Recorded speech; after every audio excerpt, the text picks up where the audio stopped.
फिर एक बात मैं आपको यह समझाना चाहता हूं कि जो लाइफ है ना, जो लाइफ है ये ना पता है कैसे है, ध्यान से समझना।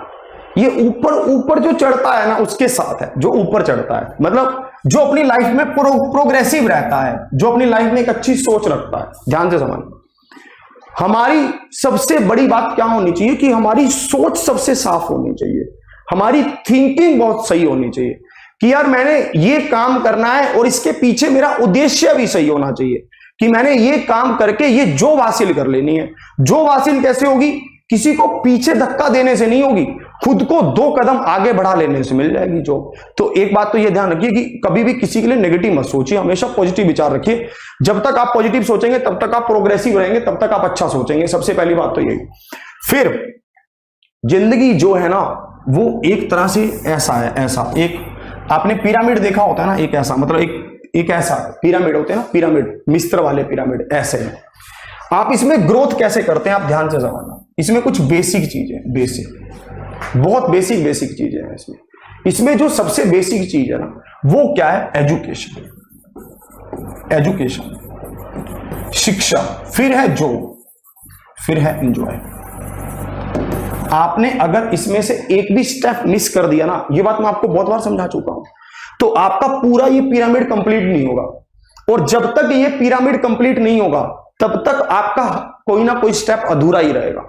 मान लेते हैं आप नहीं पढ़ते और आप जॉब ले लेते हैं, आप जॉब तो ले लोगे, फिर आपको बिना पढ़े कैसी जॉब मिलेगी? छोटी मोटी जॉब मिलेगी।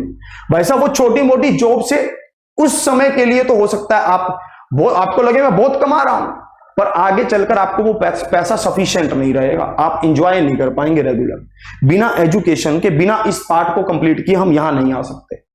अगर आपने मान लेते हैं कि भाई साहब एजुकेशन कर ली और जॉब नहीं ली, जो आप जिस स्टेज पर आप लोग बहुत सारे लोग हो, जिस पे आप बहुत सारे लोग हो, बता रहा हूं मैं आपको, आपने एजुकेशन कर ली पर आपने जॉब नहीं ली, मतलब आपकी जॉब लगी नहीं, या फिर मान लो कि जॉब से पहले ही आपने सोचा शादी कर लूं, घर वालों का प्रेशर है ना, मान लो आपको ऐसा लगने लगा, आपका किसी भी तरह से माइंड चेंज होने लगा, तो भाई साहब ये एंजॉय आपका सदा नहीं रहेगा, सदा नहीं रहेगा आपका एंजॉय। एजुकेशन के बाद अगर आप तुरंत एंजॉय करने लग गए, जॉब आपने नहीं पकड़ी, तो बहुत दिक्कत है, ये ध्यान रखना।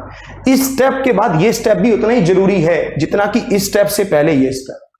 सही कह रहा हूं ये। जॉब आपके लिए बहुत जरूरी है। जॉब जब आपके हाथ में होती है ना, जब आप सिक्योर होते हो, तो सामने वाला भी बड़े इज्जत से बात करता है और अच्छी बात करता है। जॉब लगी होगी, एजुकेशन होगी, तो भाई साहब कोई लड़की भी अच्छी देगा अपनी, भाई कोई सही से बात भी करेगा। अब अगर भाई साहब एजुकेशन हो, जॉब ना हो, फिर कोई क्या बात करेगा? बोले ठीक है भाई साहब देख लो जैसा आपको सही लगता है, यही होगा। तो यही मैं आपको समझाना चाहता हूं कि एजुकेशन के बाद, पढ़ने लिखने के बाद जॉब बहुत जरूरी है। जॉब को लेकर कॉम्प्रोमाइज मत करो कि ऐसा मत करो कि लग गई तो लग गई, नहीं लगी तो नहीं लगी। फिर भाई साहब ये दोनों चीजें पूरी होने के बाद फिर जिंदगी को भी समय दीजिए, फिर कुछ थोड़ा एंजॉय भी कीजिए। ठीक है, मैं बस आपको यही कहना चाहता हूं। और हाँ, अब जॉब लगने में देरी नहीं है, ये बात मैं आपको बार बार समझा रहा हूं। अब जॉब लगने में देरी नहीं है, अब देरी नहीं है, अब चीजें बहुत सॉलिड तरीके से चल रही हैं। बस कोरोना खत्म होने वाला है, यूपी पीसीएस के एग्जाम की डेट आ गई है, एसएससी जीडी के एग्जाम की डेट अभी आ जाएगी। ठीक है, यूपीएसआई के एग्जाम की डेट आने वाली है। ऐसे पेपर खुलेंगे, ऐसे धड़ाधड़ धड़ाधड़ धड़, आप भी हैरान रह जाओगे कि भाई साहब इतनी जल्दी होने थे पेपर, हमने तो सोचा ही नहीं था इतनी जल्दी हो जाएंगे पेपर। फिर आप में से कई लोग होते हैं ना, सर अगर 2 दिन और मिल जाते तो भाई साहब, 1 महीना और मिल जाता तो भाई साहब, 15 दिन और मिल जाते तो भाई साहब आपका भाई पेपर की ऐसी तैसी कराता। तब ऐसे वाले लोग आएंगे। तो मैं आपको तभी कह रहा हूं कि वो हमें सोचना ही ना पड़े, बस आप अभी से तैयारी में लग जाओ बढ़िया तरीके से। सब पेपर आने वाले हैं, अब ज्यादा समय नहीं है आपके पास और हमारे पास भी, क्योंकि आपका पेपर है, तैयारियां तो हमें ही करवानी है। चलिए फिर आज के सेशन को यहीं तक, उम्मीद करता हूं कि आप